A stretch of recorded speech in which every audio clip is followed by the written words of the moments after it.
Ahibati fillah, dan kau dilihat pemuda ini tonggaknya semua negara, semua bangsa.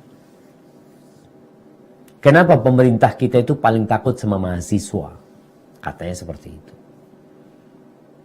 Karena mereka adalah calon-calon pemimpin masa depan. Kalau ternyata engkau ketika muda kerjanya ngabisin duit orang tuamu untuk hal-hal yang tidak berguna, engkau nanti jadi pemimpin ngabisin uangnya rakyatmu. Kenapa? Ketika muda belum benar. Akhirnya karakter dia terbentuk, kerjanya ngabisin duit, hidupnya foya-foya. Ketika engkau menjadi salah satu pemimpin, engkau kerjanya juga ngabisin duitnya tadi. Yang mencalonkan diri. Anda mengingatkan ini karena kalau nggak salah akhir tahun ini akan ada pemilihan umum ya. Pilkada.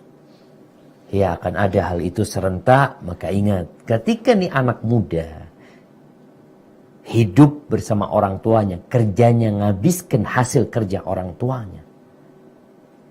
Ketika dia nanti menjabat, dia ngabiskan hasil kerja rakyat. Bahaya.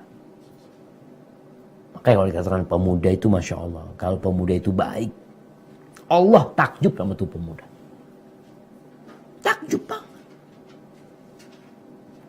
Bahkan ketika Nabi SAW berbincang tentang 7 golongan yang akan mendapatkan naungan yauma la dhilla illa dhilluh. Dia akan mendapatkan naungan pada hari nggak ada naungan. Gimana antum ketika matahari itu terik di padang pasir? Lalu pemuda diletakkan di sana. Yang dapat payung naungan itu hanya pemuda yang bertakwa.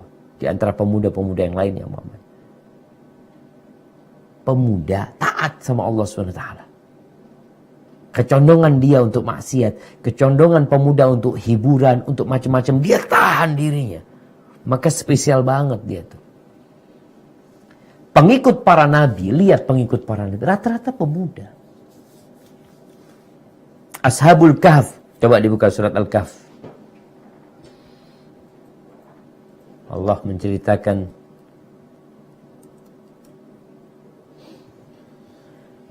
di surat Al-Kahf ayat 13. Surat 18 ayat 13. Nah, tafadhal dibaca.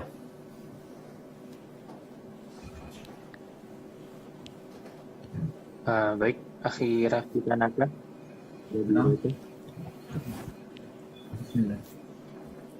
Nahnu naqussu 'alaika naba'ahum bil haqq innahum fityatun amanu bi rabbihim wa zidnahum huda. Artinya, kami kisahkan kepadamu Muhammad cerita ini dengan benar. Sesungguhnya mereka adalah pemuda-pemuda yang beriman kepada Tuhan mereka, dan kami tambah pulang untuk mereka petunjuk. Masya Allah.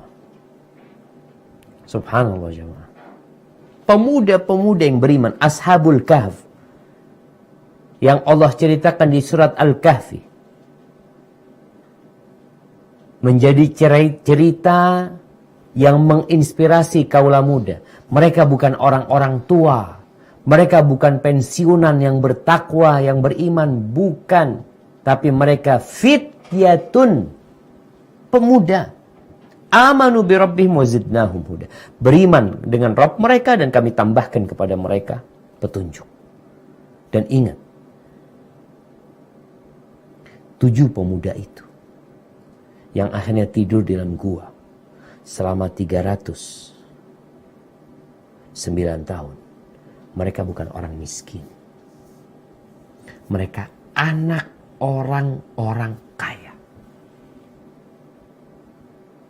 Sehingga tatkala mereka bangun dari tidur mereka punya uang. Mereka pemuda kabur dari rumahnya. Meninggalkan orang tuanya.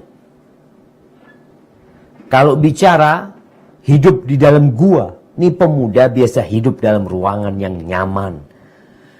Di atas kasur yang empuk. makanan yang tersedia, namanya anak orang kaya.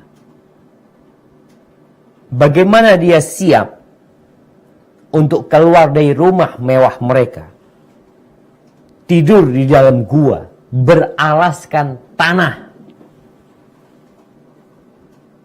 Kenapa mereka lakukan itu? Amanu bi rabbihim. Mereka beriman dengan Rabb mereka. Dan kami tambahkan kepada mereka. Wazidnahum huda. Dikuatkan iman mereka. Setelah 309 tahun bangun dari tidurnya. Mereka tetap mempertahankan keimanan mereka. Mereka lapar.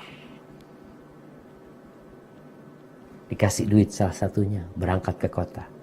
Untuk cari makanan yang enak. Nggak apa-apa makan enak. Silahkan. Tapi jangan berlebih-lebihan.